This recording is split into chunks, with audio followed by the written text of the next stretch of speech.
The eye of all the world, the ancients called it. The heart of a lost empire that had lasted for 1,000 years and more. Saint Sophia, the Church of the Divine Wisdom. This was their crowning glory, the glory of Byzantium.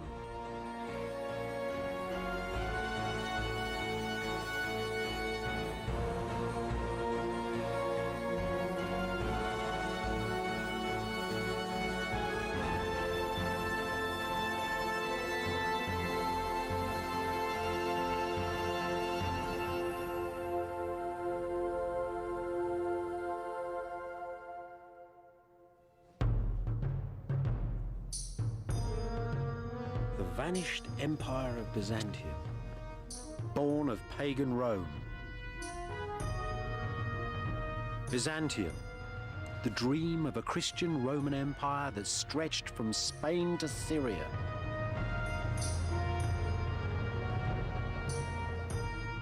Byzantium, whose influence ran from northern Russia down to Nubia upon the Upper Nile. Byzantium, gateway to a lost chapter of our past.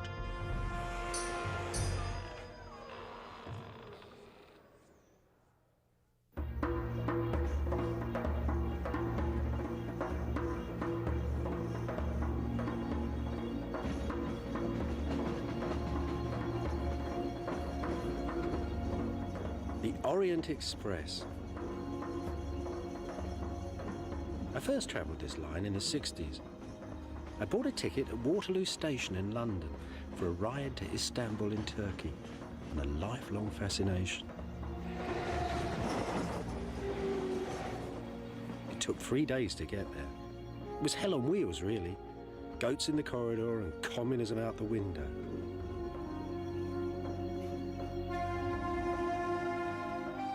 Then all of a sudden, the train swung round the bend and bang! The Orient hit me in the face.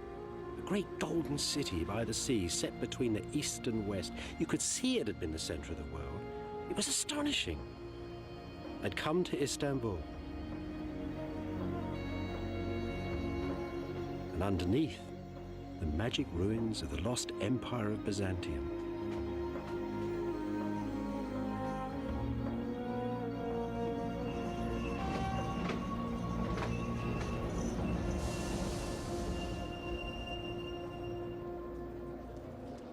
The Orient Express stopped here, in the heart of the old city. I got off it in clouds of smoke and steam, haunted by the ghosts of Greta Garbo and Agatha Christie, by 1,000 spies and archaeologists, by the kings and courtesans of pre-war Europe.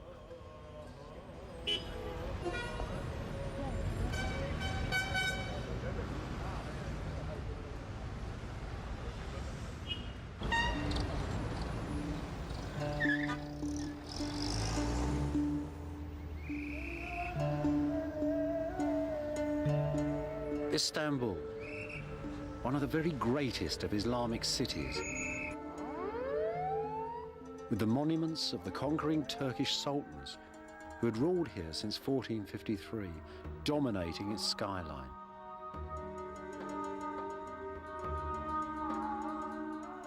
Underneath, though, are much older ghosts, brushed each day by people of the living city, the ruins of Constantinople, the capital city of the Empire of Byzantium. Istanbul, Constantinople, two names, new and old, for the same grand city.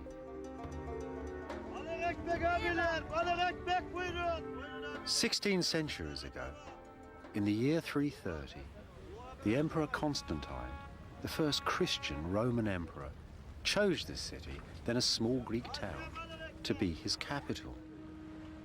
No one quite knows why. One thing's sure, though. The great warrior emperors had left Rome and the cities of the West forever.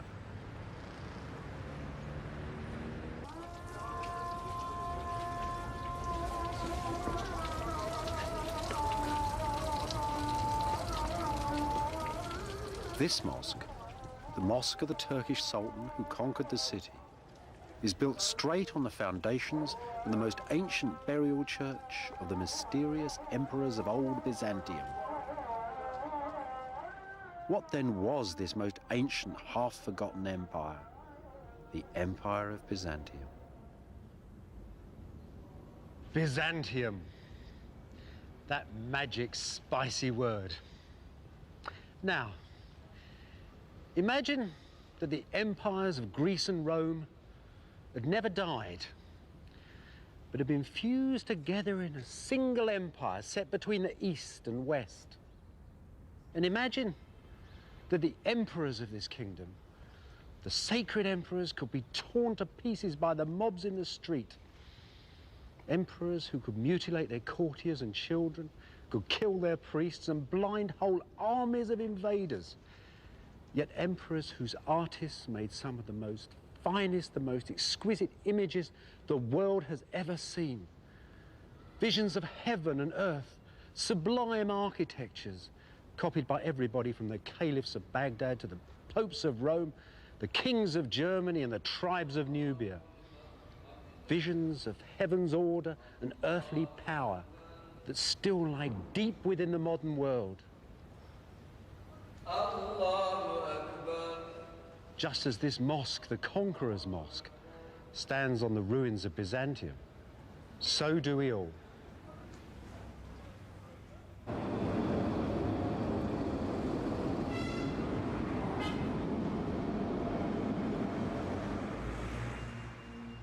This is where the Empire of Byzantium began, beside this ancient column here on Main Street.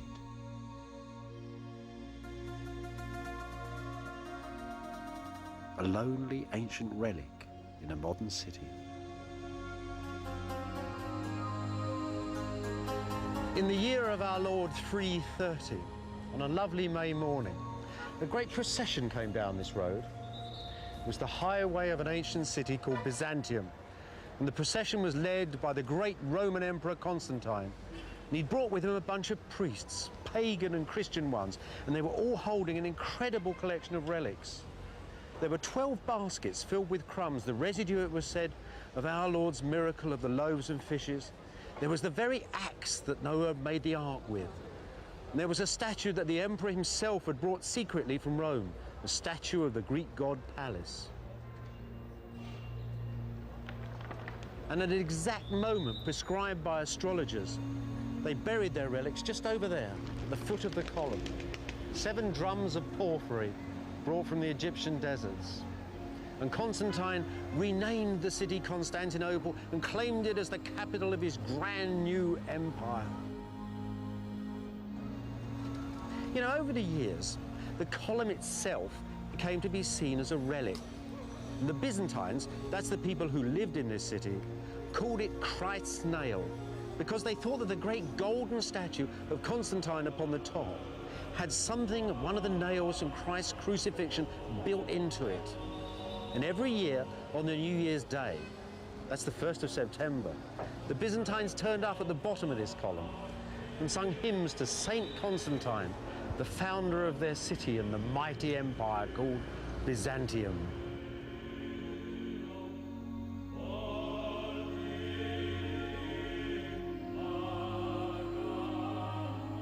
Constantinople was designed to be the center of the Christian world, the center of Christ's government on earth.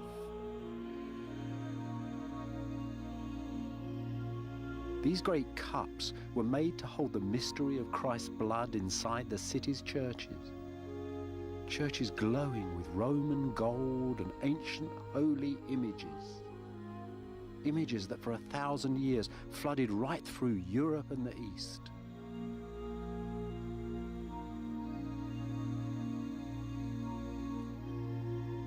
This, then, is Byzantium's first story, the story of how, in 2 short centuries, a dream was made. The dream that was Byzantium.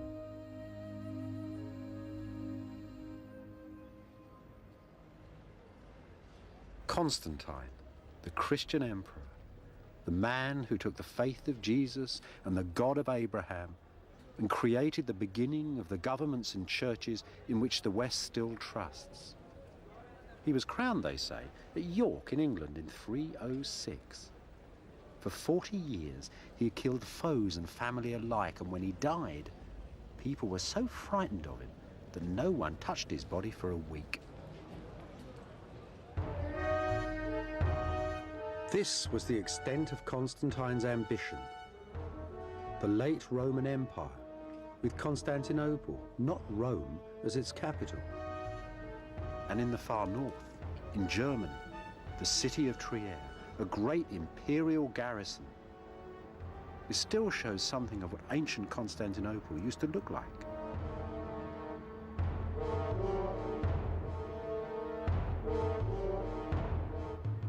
The city gate, still guarding the main road into town.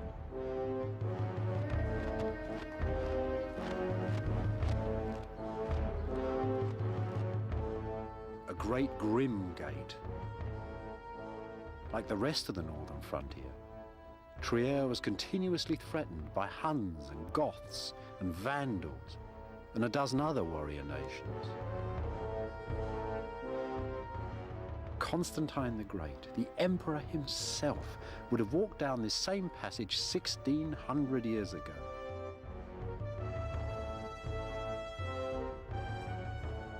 These vaults and arches are the architecture of his time.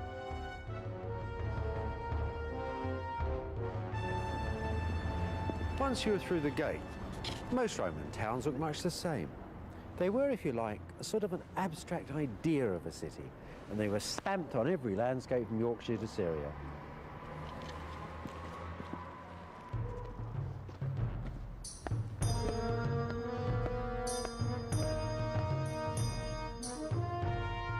You can still sense their design in 1,000 Old World cities, and in the New World too.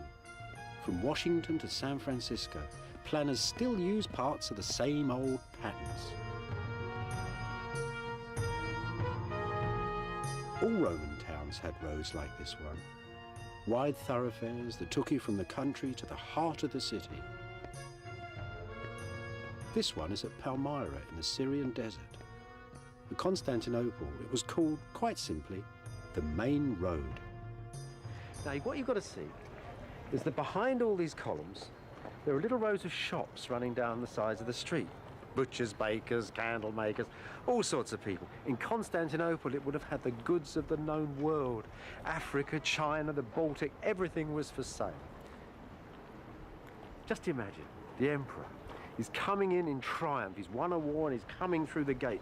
The shopkeepers have been told to dust down the streets. Flowers have been strewn all over the pavements. Roses are raining down upon him. There are rugs and silks fluttering in the breezes all around him. The whole town has been sucked out to come and see him. Behind, of course, behind the main street, were all the town houses, servants, soldiers, all the people. There were taverns, brothels, everything in a city. And in amongst those, studded in amongst those, were those huge buildings that Constantine had to build before his city could really be called a Roman metropolis.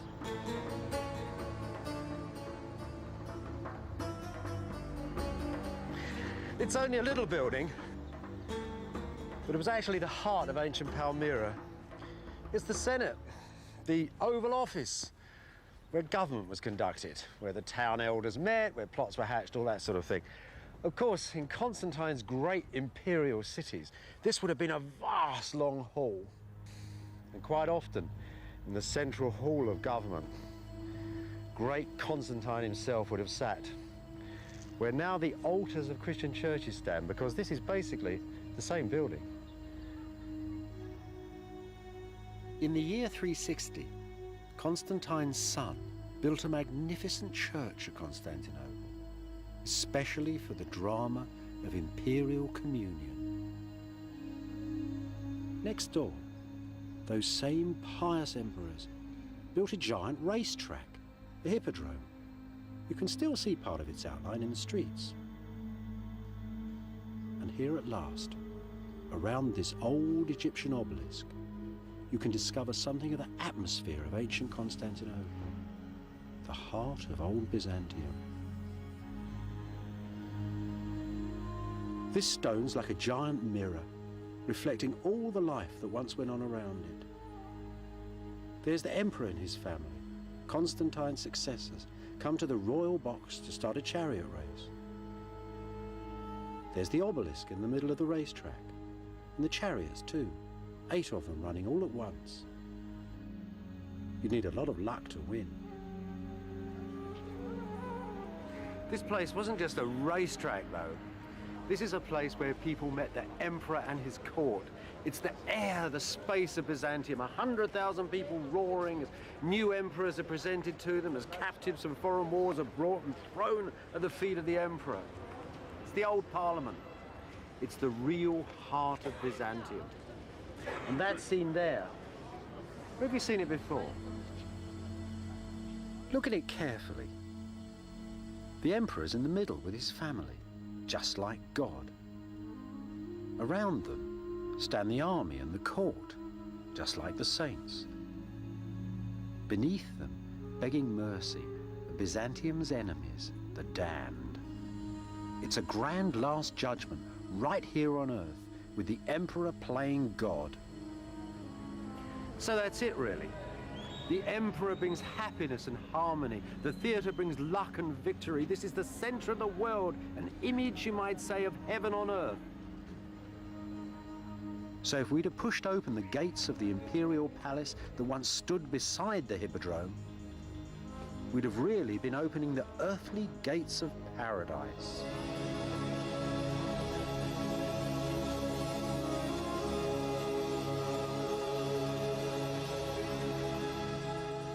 Arcades of gold and marble, silver boats on pools of mercury, silk carpets, golden thrones in halls of porphyry and pearls.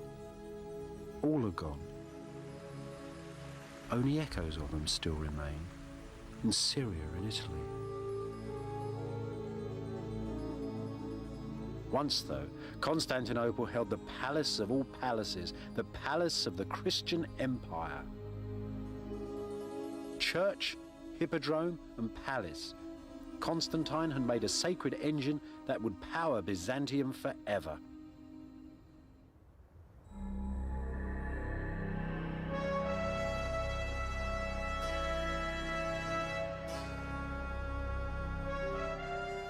To protect the holy city of Constantinople, the emperors of Byzantium built the largest city walls in all the world. Armies that controlled the lives of millions rode from these gates, and through them passed the produce of an empire.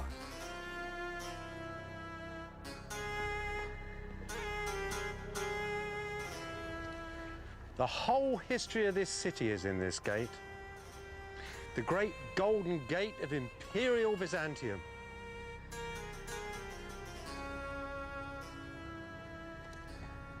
You see that great high span at the top? That was once open to the skies.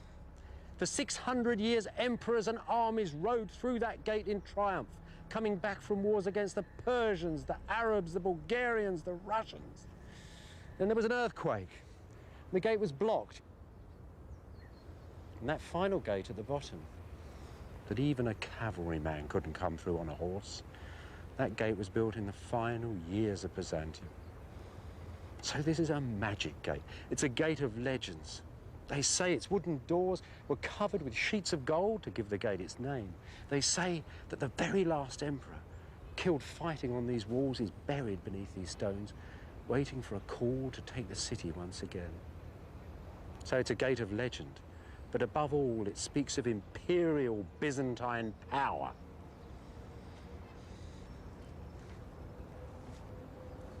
Power to control innumerable lives. You know, there are thousands of blocks in this gate, and each one of them, each tiny mark upon them, made by an individual human hand. Endless lives absorbed in making millions of these blocks. Enough to build the whole city of Constantinople. Now this snowy marble, strange grey lines running through it. is found all over the Byzantine Empire, from Spain to Syria and back to Constantinople. But it comes from one island only, one tiny island in the sea.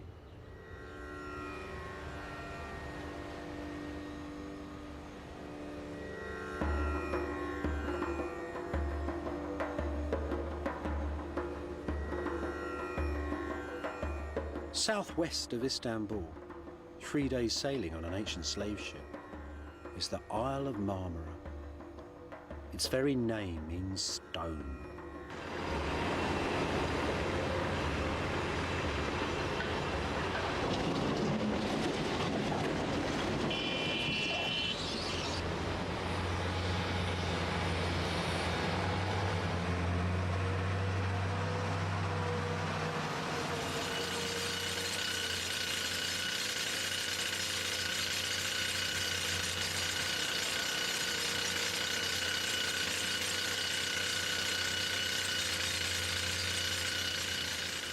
In the first centuries of Byzantium, slaves in their tens of thousands worked in these marble hills.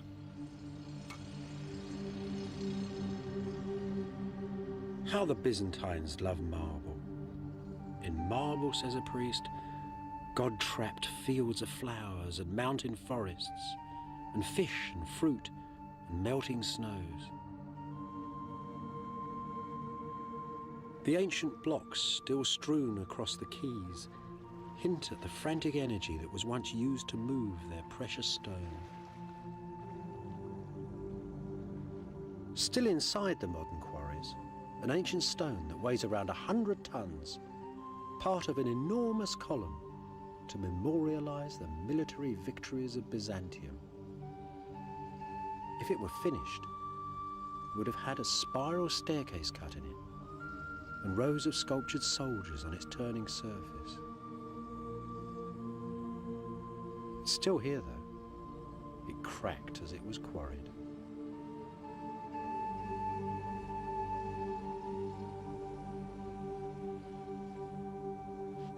In ancient times, these quarries were called the quarries of the Mother of God.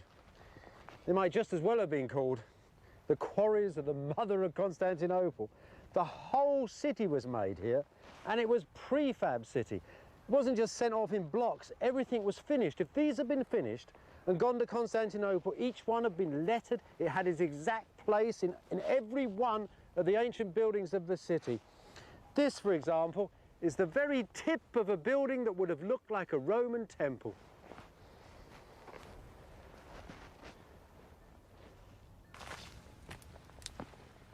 Modern quarry masters tell me that they find the best new seams of marble in the hills, beside the ancient stones.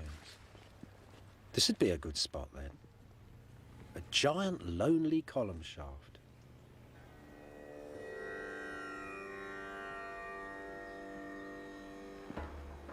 I've seen that same shape, so-called peacock's feather pattern, cut on a broken column lying right on the main street of old Istanbul.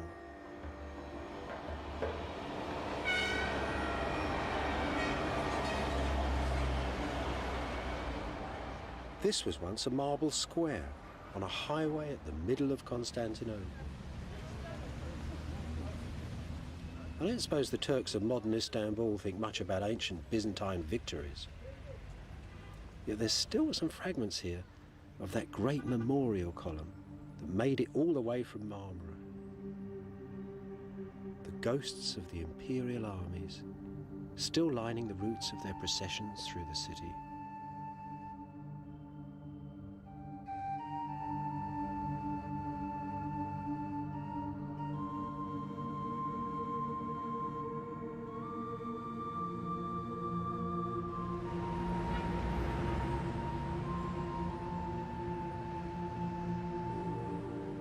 Just as all the ancient roads and sea lanes ran through the empire to Constantinople, so did the rivers of the region, channeled into great aqueducts, bringing treasured water to a thirsty city.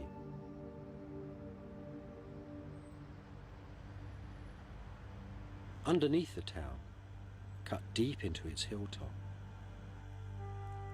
an eerie underworld, some 15 centuries old. freshwater cisterns, so that the Byzantines could bathe just like the Romans did, in marble halls.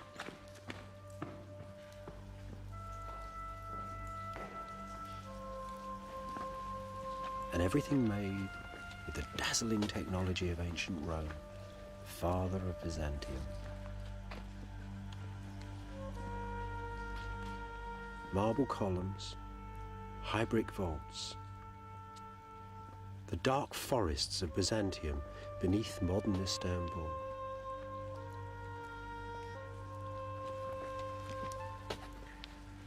Those Greek letters, hammered into the column with a chisel point, the marks of one of Marmara's quarrymen.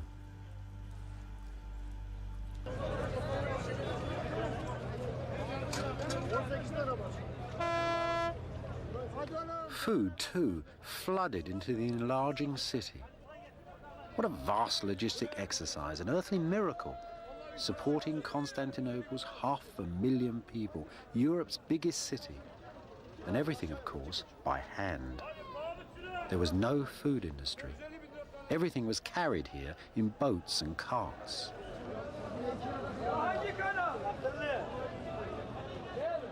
The finest fish, the Byzantines believed, were caught beside the emperor's palace, between the rising of the Pleiades and the setting of the blood-red star Arcturus.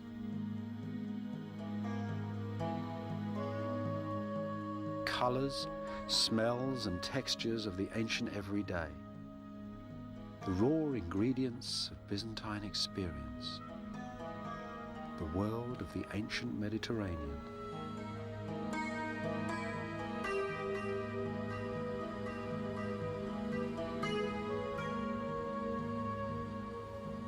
Just like the people of modern Istanbul, the Byzantines loved fresh bread and fresh vegetables.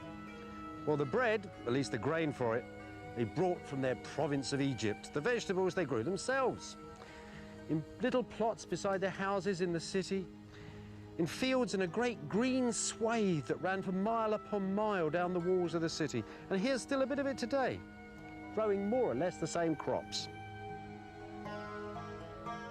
Look at the garlic, the onions, the dill they used to flavour fish, especially those heavy yellow fish soups they so love. And this is an ecological Byzantine delight here. There's 3 or 4 different sorts of crocks. There's rocket for salad, there's chard and cabbage again, all sorts of things, mint, all growing together in a great profusion. And at the end of it all, lettuce to calm your stomach. So when the peasants in the fields just stop there for a moment and straighten their backs to watch the lords of Byzantium, those great history makers riding by, they too could think, we're not having such a bad time either.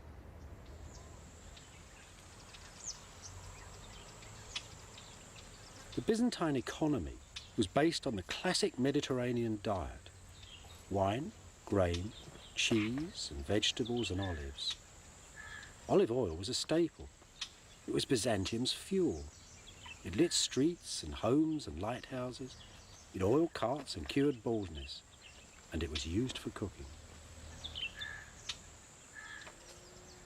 In its first centuries, Constantinople's oil came mostly from northern Syria. This is a wonderful thing. It's a piece of Byzantine industrial archaeology. It's a factory for making olive oil. This is a marvellous little place. I'll show you how it works. It's very sensible, very logical. The olives were picked from the trees. They came down that little street in wagons. They were tipped down through a window, and they fell into that trough down there. They were then scooped out of the trough and put into this mill. This is a great oil press for the berries. You see this drum?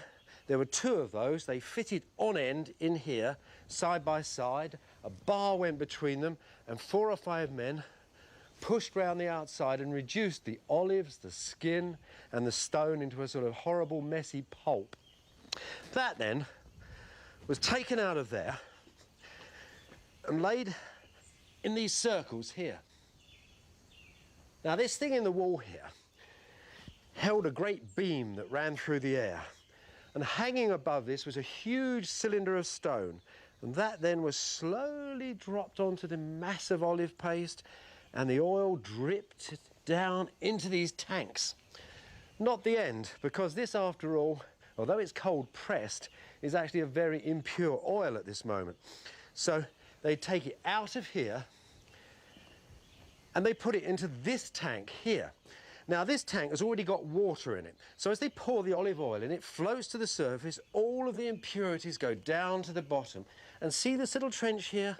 A vital piece of gourmet equipment, because this is where the very finest oil ran from that impurity tank down into this tank to make fine, clear olive oil for the tables of Byzantium.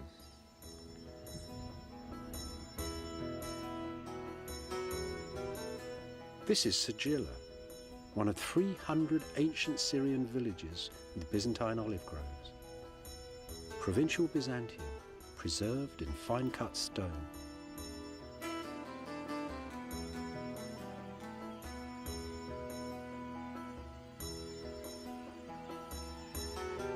Just off the main square is the public bathhouse, forerunner of the Turkish bath.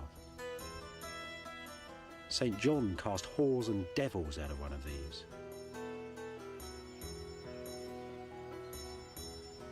This is Sigilla's cafe come town hall down on Main Street. Old soldiers and half-mad saints got drunk in bars like this. Moneylenders, magistrates and merchants did their business here. Can you hear the farmers, tough, independent homesteaders, chuckling about the prices that the city folk were paying for their olive oil? Life was very good. There was time for both the devil and his baths, and for the church and all its works.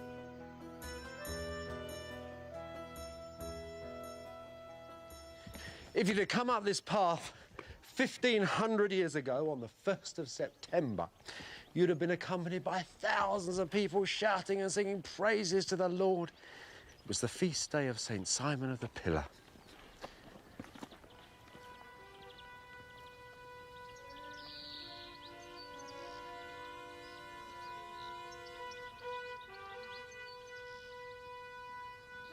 The first place these processions came to was this great baptistry. 10,000 people, whole cities full, had been baptised in this room in a single day. And then out they all went, praising the Lord, onwards to the Church of the Saint.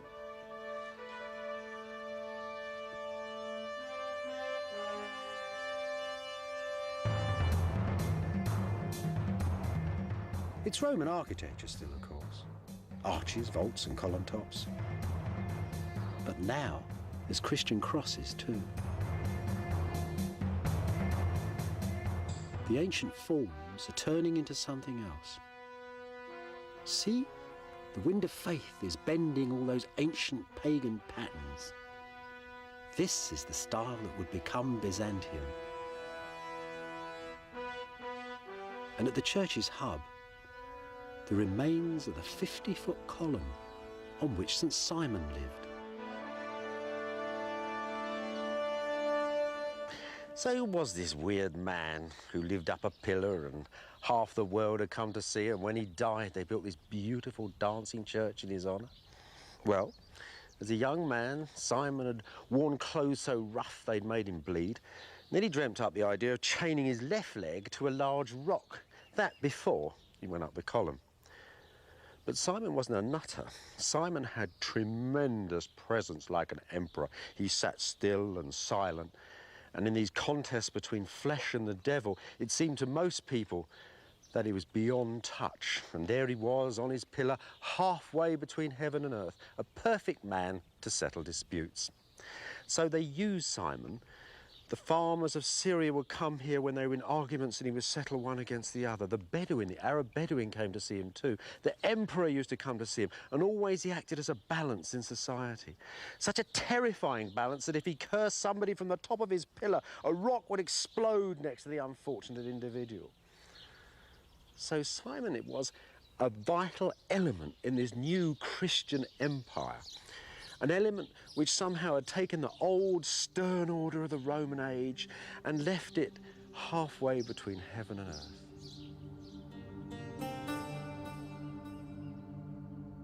In the eastern Mediterranean, in the warm heartland of the pagan world, the first Christian empire, the Empire of Byzantium, had found its balance. It was a good life, a rich life, and there was peace and plenty.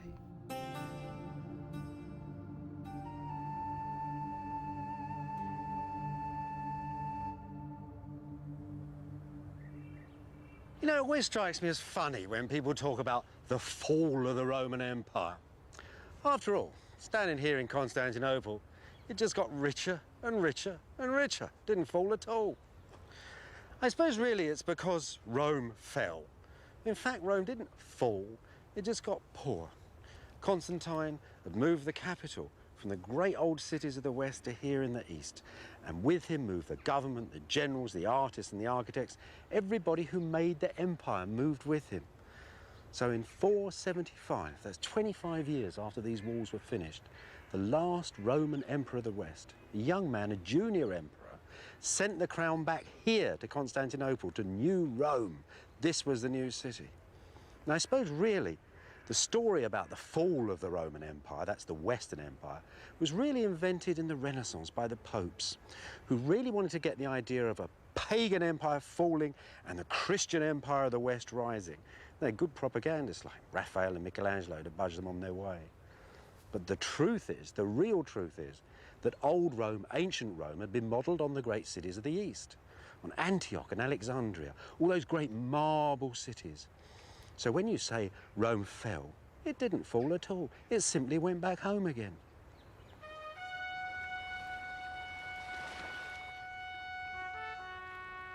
After the last emperor of the West resigned, Byzantium lost most of its European provinces.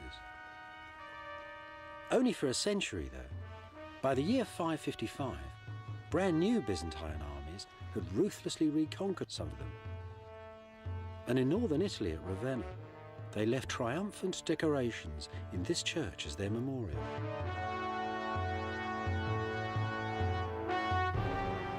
The man there is Justinian, the emperor who 200 years after Constantine completely remade the Roman Empire. The man who made Byzantium. He was a man, they said, who was gentle and approachable, a man who never showed his anger, a man who in the quietest of voices could order the death of thousands. He didn't organise the empire completely by himself, though. His great strength was as a manager. Those strong faces that surround him were the faces of a great team of men he'd picked together. And he didn't really care whether they were Roman patricians or from the humblest, roughest backgrounds. He himself actually come from a completely illiterate peasant family in Serbia. Justinian, though, was only half the picture. The other half was that most remarkable woman over there, the Empress Theodora. They'd married each other for love, and they stayed together for 25 years. And look at the young ladies of the court there. They're looking sideways and a bit nervous. You see, it's not proper for young girls to look straight at you, not unless you're a woman of power like Theodora. But that is actually a portrait of a woman dying of cancer. Within 2 or 3 months of this mosaic being finished, Theodora was dead. Justinian ruled for another 20 years. He never remarried, and he went to her grave and lit candles until he was a very old man.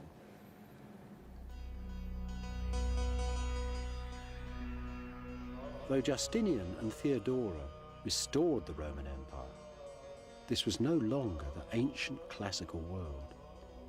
They lived in a different age, spoke Eastern Greek instead of Roman Latin, and viewed the world in very different ways.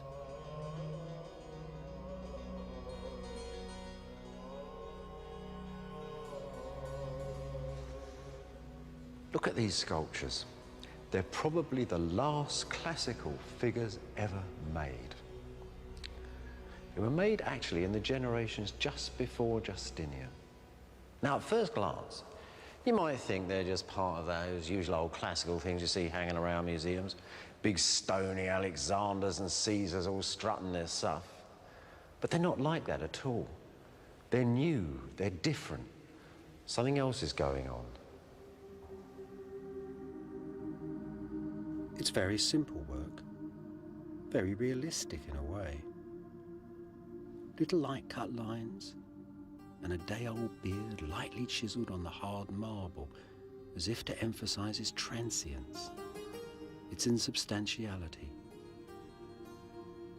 These people are pensive, sad, and rather wise. After all, hadn't the saints and bishops told them that this life, this material world, was only an illusion? So naturally, these statues don't strut their stony stuff like Alexander or the emperors of Rome.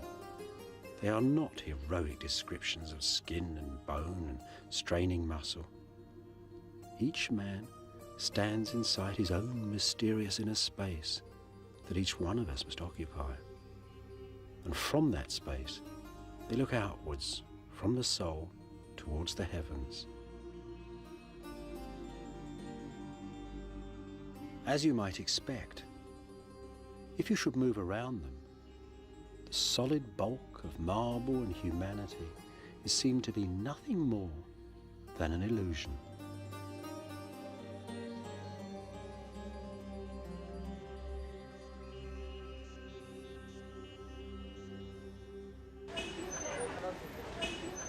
These brand new people, though, were clever and inventive too.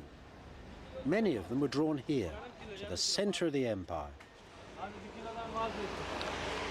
Most of Byzantium's brightest brains were packed into these tiny streets and apartments that surrounded the palace complex in Constantinople. There were people here come to seek their fortune at the court from all over the empire, from Spain, from Egypt, from Syria. There were mathematicians, lawyers, doctors, scientists, magicians, alchemists, all sorts of weird and wonderful people, packed and living tightly together in these little streets. In the 520s and 530s, there was a great excitement bubbling up inside this unique community. Justinian and Theodora had planned to build new palaces and churches such as the world had never seen.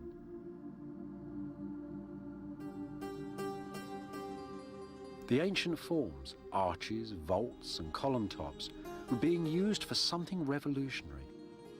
Something that will be echoed in 10,000 different churches for 1,000 years and more. The style that is Byzantium.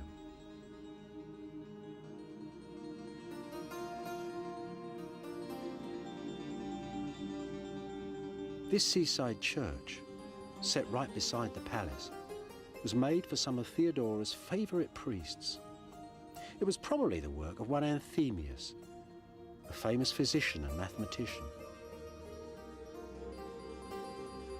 This was where the style began.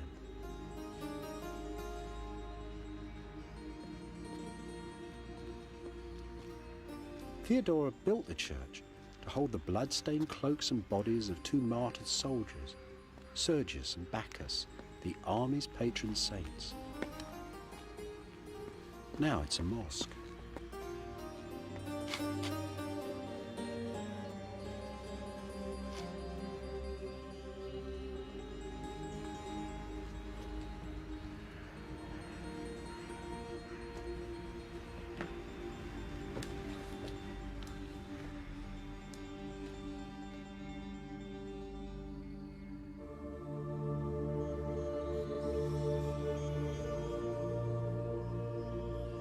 Anthemius' subtle compass has transformed all the usual ancient forms. Squares become circles, circles octagons, and all around a single central point. Space spins into ever smaller spaces. It's as perfectly mysterious as the finest natural crystal. The walls, the columns, seem to be nothing more than an illusion and simply fade away.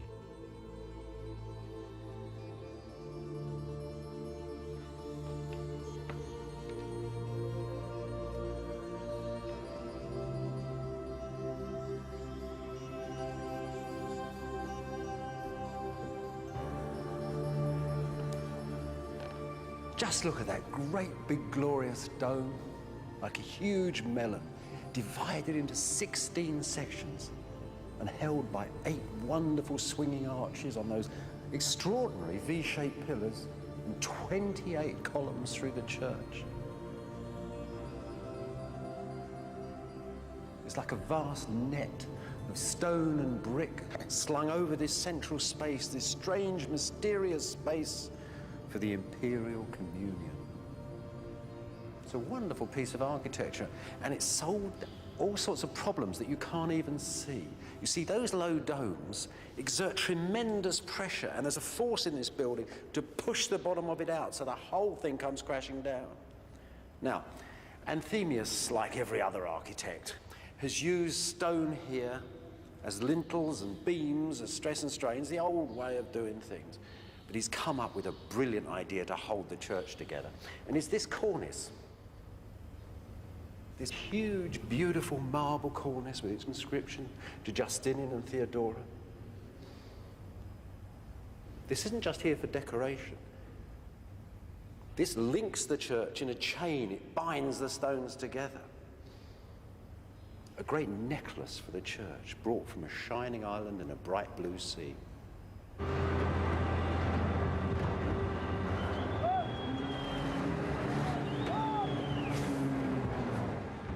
Throughout Justinian's long reign, the Marmara quarries were hard at work, shipping stone for a new crop of imperial churches. This was building on a grand scale, churches for every country in the empire. But the biggest of them all was a new church for the imperial communion at Constantinople. For this, the quarry masters were cutting larger and yet larger versions of Anthemius's clever interlocking cornice. Here's a piece of one of those stone chains under construction. And here's its secret. Each block was held to the next block by a great iron bracket held in lead that ran between the two stones. Anthemius's engineers use rather a lot of iron in their buildings. It's part of a whole new series of techniques that allow them to think more daringly, more bravely than any other architects had done before.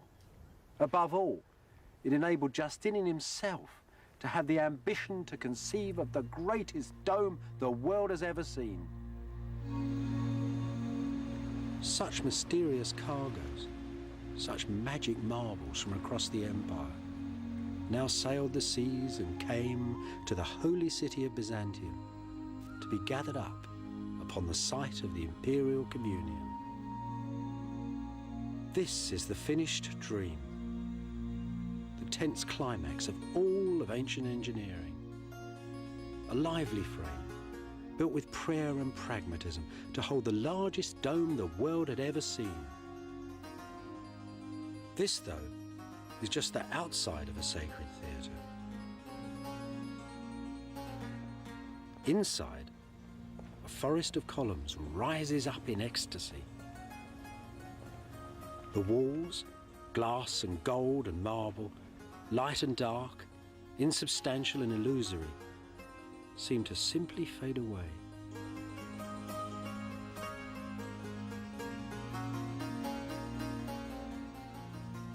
A perfect sea of space for God's holy wisdom to come down and touch the earth. A perfect theatre for the anthems of Byzantium. Lo, the lords of heaven and earth have come.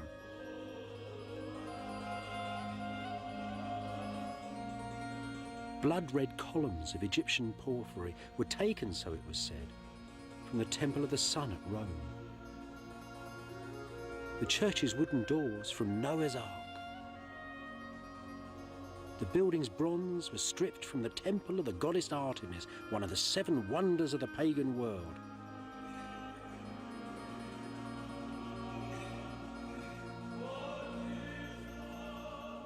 No wonder that the building has itself become a legend.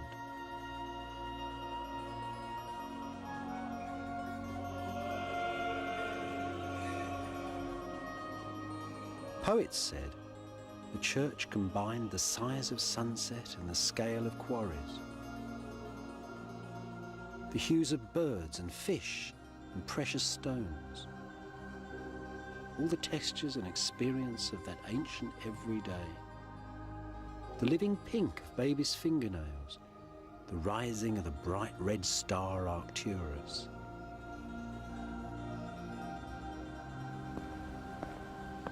In Byzantine, in Greek, this church was called the Church of Hagia Sophia, the Church of Holy Wisdom.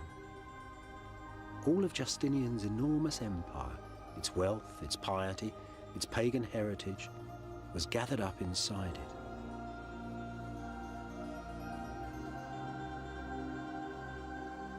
Throughout the next 9 centuries, this vast old building stood right at the center of Byzantium, a symbol of its true destiny on earth. And on the last day of Byzantium, the emperor and his troops came here to pray before they walked out onto the city walls to die. For these were the vaults that held the dream that was Byzantium.